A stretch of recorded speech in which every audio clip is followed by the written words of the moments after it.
교재에 이어서 강의를 또 진행하는데요. 여러분 알다시피 지금까지 이렇게 강의를 들으면서 자유에 대해서 그리고 정의에 대해서 강의 들었죠. 사람은 누구나 뭘 추구해요? 자유함을 누리면서 살길 원하고 있죠. 그런데 여러분 알다시피 진정한 자유는 성숙함. 이 성숙함에서 얻을 수 있다겠죠. 그래서 성숙한 사람에게 요 참된 자유함을 누려나갈 수 있는데, 그럼 어떻게 하면 성숙해질 수 있다겠어요? 어떻게 하면 성숙해진다겠어요?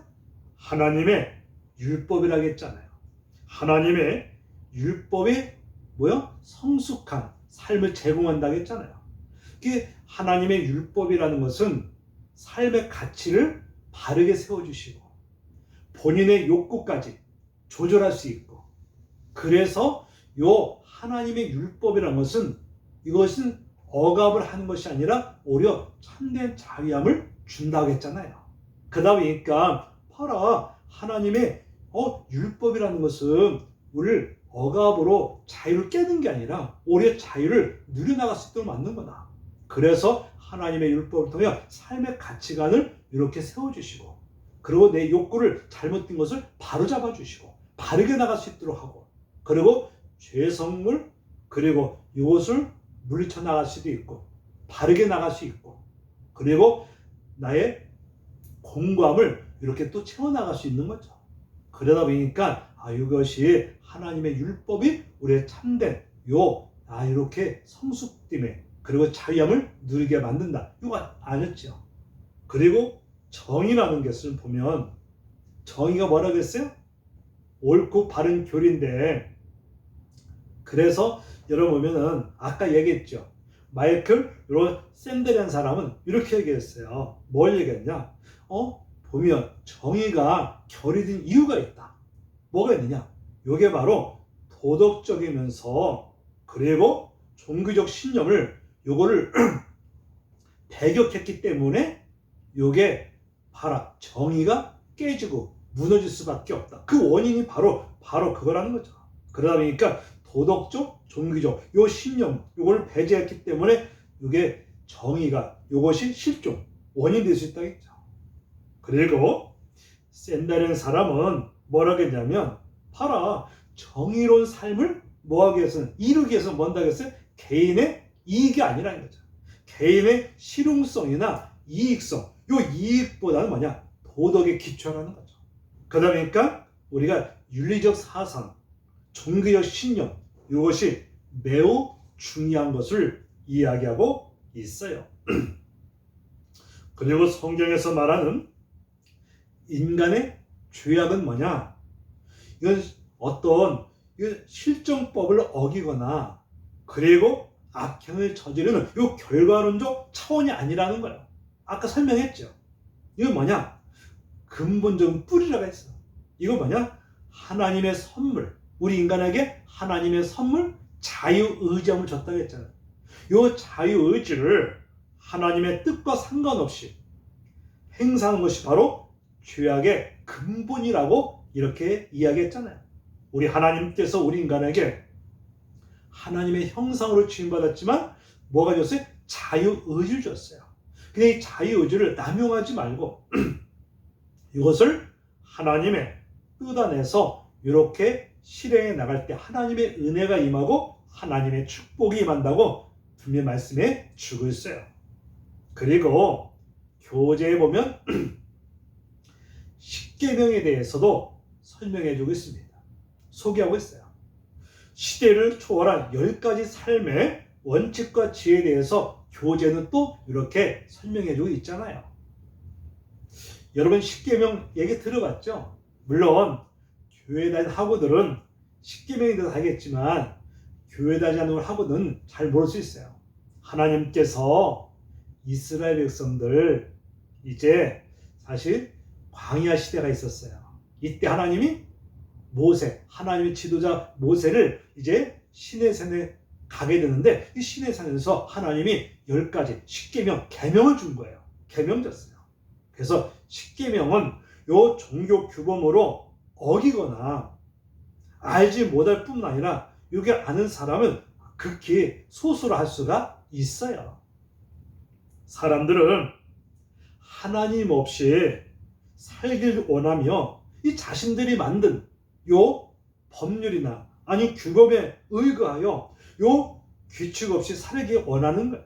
그러니까 한마디로 말하면 봐라, 이 하나님 없이 율법 없이 십계명 없이 이렇게 살기 원하면 자신들이 만든 어떤 규범에 의해서 그래서 규칙 없이 살길 원하는 겁니다. 하지만 십계명은 뭐냐?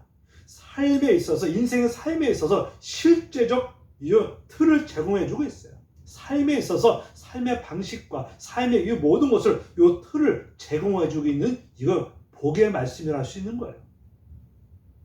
인간의 힘으로 이 계명들을 완벽하게 지킬 수는 없지 몰라도 십계명을 가르쳐주는 이 목적과 방향을 이해한다면 우리의 행동이나 판단 방식에 큰 변화가 생겨지게 돼 있어요. 요 십계명이라는 것은 그렇구나. 이거는 보니까 우리의 삶의 목적과 방향성을 제시해주고 있는 것을 알게 돼요. 여러분 알다시피 봐라. 십계명 하나님의 말씀, 이 십계명 보니까 우리 삶의 목적, 어떤 목적을 가지고 어떤 방향 가지고 어떻게 살아갈 것인가 여기에 대해서 잘 구체적으로 말씀해 주는 것이 이게 바로 십계명이라 할 수가 있는 거예요. 있어요. 그러다 보니까 이것이 삶의 행동, 변화에 큰 변화를 일으킬 수 있는 것이 바로 이 십계명, 하나님의 이 십계명 할 수 있어요. 그리고 십계명에 10가지 제한이 아닌 명령, 여기에 주목해야 되는 거예요. 제한보다는 여기에 명령에 주목해야 된다. 그래서 칸트라는 사람은 뭐냐? 이 정언 명령법이라는 것을 얘기했어요. 정언 명령법. 이거 뭐냐? 이거는 무엇을 위한 수단이 아니라 그 자체가 중요한 목적과 의미를 이것을 지니기에 반드시 지켜야 된다는 거죠. 예를 들어서 만약에 십계명이니까 살인하지 말라. 살인하지 말라는 게 있어요. 이 살인하지 말라? 이거는 뭐냐? 이거는 살인, 행위, 이것은 사실 소극적이지만 생명을 귀하게 존중하는 것. 이걸 말하는 거예요. 이 죽음보다 삶을 택하라는 거예요. 죽음보다 삶을 택해 나가라. 그래서 이렇게 설명해 있고요. 그리고 보면은 봐라. 십계명이라는 것은 봐라. 이거는 무엇을 위한 수단이 아니다. 그래서 목적과 의미를 이것을 지니게 지켜야 된다. 그래서 봐라. 아니 살인하지 말라? 그럼 이것은 뭐냐? 살인 행위. 소극적 의미뿐만 아니라 생명을 귀하게 존중히 여기라는 거죠. 한마디로 말하면 죽음보다 삶을 택하는 거죠. 죽음보다 삶을. 이게 바로 봐라. 아니 십계명 보니까 살인하지 마라, 간음하지 마라, 뭐 하지 마라? 그건 뭐냐? 그건 소극적이지만 봐라. 살인하지 말라는 것은 한마디로 말하면 이건 뭐냐? 생명을 귀하게 여기라는 거죠.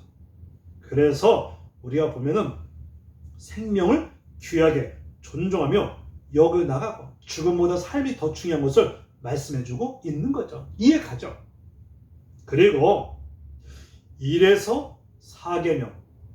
그래서 10계명 중에서 1에서 4계명은 이거는 종교적 하나님의 관심. 이게 사실 하나님과의 관계. 이 계명은 종교적 계명이고 그리고 5에서 10계명은 뭐냐? 이웃과의 관계. 이걸 말해주고 있어요. 그래서 1계명, 2계명에서 하나님 외에 다른 신을 섬기지 말고 우상을 만들지 말라는 것이 뭐냐? 단지 다른 종교를 믿지 말라는 차원을 넘어서 유일신 여호와 하나님을 섬겨 나가라는 이런 의미인 거예요. 이거 의미 맞습니다. 고대 이스라엘 백성이나 오늘날 기독교 인도에서 뭐냐? 이 두 계명을 범하는 경우가 있어요. 하나님을 섬긴다고 하지만 하나님보다 때로는 세상적 풍요, 권세, 여기에 더 관심을 갖는, 이것이 더 관심을 갖고 이것이 욕망을 품고 나가는 사람이 있다는 거죠. 있다는 거예요. 그래서 종교개혁자 루터라는 칼빈이라는 사람은 뭐라고 했냐면, 봐라, 인간의 지성이 오히려 우상을 만들어내는 공장이라고 이렇게 표현했어요. 이 종교개혁자 칼빈이라는 사람이 봐라, 인간의 지식이 이것이 이 지식이 이것이 우상을 만드는 공장이라고 이렇게 표현했어요. 그리고 5계명에서 요 10계명, 이건 인간관계, 요 법도 능동적이고 그리고 적극적인 실천 가치를 이렇게 내표해주고 있는 것이 이것이 10계명에서 그래요. 1계명에서 4계명까지는 이거는 하나님과의 관계, 그리고 우리가 종교적 관점에서 접근하는 거지만 우리가 5계명에서 10계명은 원 이웃과의 관계, 이걸 말해주고 있어요. 그래서 인간을 포함해 그래서 하나님의 창조한 모든 생명과 이 환경에 존중하면서 돈을 버는 것이나 사용하는 이 모든 과정에서 정의롭게 해나가는 것, 이걸 말해주고 있어요. 이해 가죠? 그리고 아까 설명했듯이 하나님의 율법은 인간을 통제하고 심판하기 위한 것이 아니라 율법을 통해 가지고 타락한 인간이 다시금 인간성을 발견하게 되고 그리고 이웃과의 관계를 회복해 나갈 수 있도록 만들어 주시고 올바른 인생의 삶의 지혜와 방향까지 만들어 주는 것이 이게 하나님의 율법이고 이것이 10계명을 할 수가 있어요. 그 다음에 그러니까 그렇구나. 하나님의 율법, 요 10계명이라는 것은 사람을 억압으로 요거 하는 게 아니라 오히려 참된 자유함을 누리고 삶의 가치와 의미를 알게 하고 삶의 목적과 방향성까지 이렇게 제시해 주는 것이 바로 이게 하나님의 율법이면서 하나님의 이게 10계명이라 할 수가 있어요. 이해 가죠? 여러분들 아마 이렇게 강의 들으면서 여기 나중에 이해 갈 수 있어요. 그렇게 교재해 보니까 사랑, 관계를 창조하는 소중한 능력에 대해서도 이렇게 설명해 주고 있습니다. 사랑, 관계, 창조하는 요 소중한 능력이다. 한 율법 교사가 예수님을 찾아온 거예요. 그래서 선생님이요, 율법 가운데 어느 계명이 가장 중요합니까? 라고 이렇게 질문한 거예요. 그래서 보니까 율법 교사라는 사람이 예수님 옆에 찾아와가지고 선생님이요, 율법 중에서 가장 요게 계명이 가장 중요한 것이 뭡니까? 라고 이렇게 질문했어요. 이때 예수님께서 대답하시기를 네 마음을 다하고 그리고 네 목숨을 다하고 그리고 네 뜻을 다하여 주 너의 하나님을 뭐하라? 사랑하라. 이게 가장 으뜸한 요 계명이라는 거죠. 우리가 무엇보다 하나님을 먼저 이렇게 잘 섬기고 사랑하며 나갈 것을 말씀해 준 거예요. 그래서 봐라, 우리가 하나님의 사랑을 우리가 알아야 된다. 그럼 어떻게 우리가 섬겨갈 것이냐? 그래서 네 마음을 다하고 그리고 목숨까지 다하여서 네 뜻을 다하여 주 너의 하나님을 사랑하라. 그래서 이것이 중요한 으뜸의 계명이라는 거죠. 두 번째는 이것이 이것과 동등한 것인데 내 이웃을 내 몸같이 사랑하라는 거야. 그래서 봐라, 의로는 하나님을 사랑하되 이웃을 내 몸처럼 사랑하라. 그래서 하나님 사랑과 이웃 사랑을 이렇게 행하며 나가는 것, 이것을 사실 이야기하고 있어요. 그래서 사랑, 관계, 이것이 참 소중한 요소랄 수가 있는 거죠. 사실 그렇죠. 그래서 우리가 그렇구나, 우선적으로 하나님은 잘 섬기고 사랑하고 그리고 이웃을 내 몸처럼 이렇게 사랑하는 거, 이거 중요한 요소라 할 수 있어요. 우리 잠깐 쉬었다 해요.